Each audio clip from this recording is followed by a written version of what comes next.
My Utmost for His Highest, author Oswald Chambers, copyright 1992.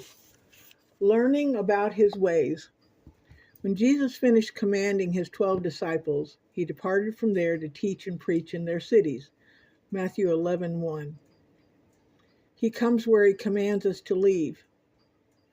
If you stayed at home when God told you to go because you were so concerned about your own people there, then you actually robbed them of the teaching of Jesus Christ Himself.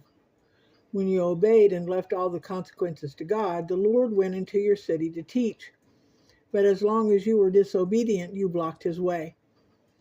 Watch where you begin to debate with Him and put what you call your duty into competition with His commands. If you say, I know that He told me to go, but my duty is here, it simply means that you do not believe that Jesus means what He says.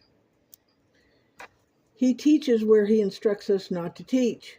Master, let us make 3 tabernacles. Luke 9:33. Are we playing the part of an amateur providence, trying to play God's role in the lives of others? Are we so noisy in our own instruction of other people's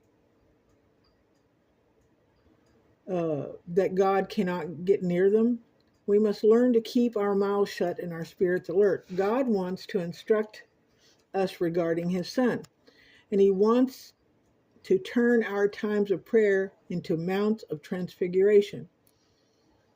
When we become certain that God is going to work in a particular way, He will never work in that way again. He works where He sends us to wait. Tarry until. Luke 24:49. Wait on the Lord, and He will work. Psalm 37:34. But don't wait sulking spiritually and feeling sorry for yourself just because you can't see 1 inch in front of you. Are we detached enough from our own spiritual fits of emotion to wait patiently for Him?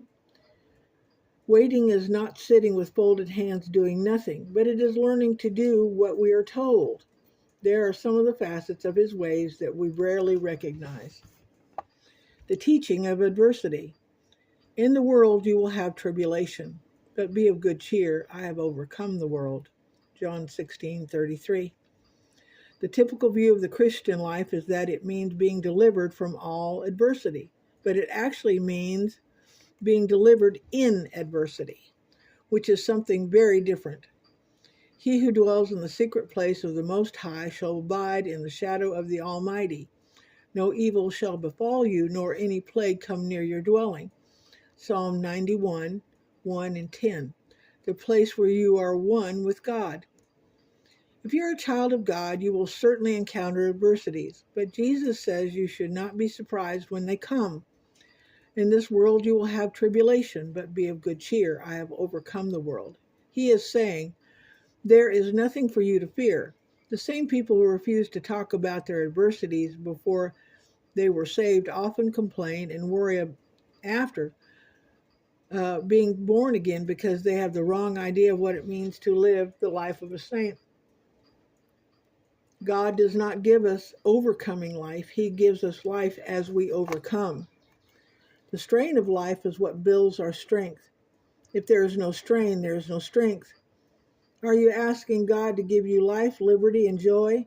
He cannot, unless you're willing to accept the strain. And once you face the strain, you will immediately get the strength. Overcome your own timidity and take the first step. Then God will give you nourishment. To him who overcomes, I will give to eat from the tree of life. Revelation 2:7. If you completely give of yourself physically, you can become exhausted. But when you give yourself spiritually, you get more strength.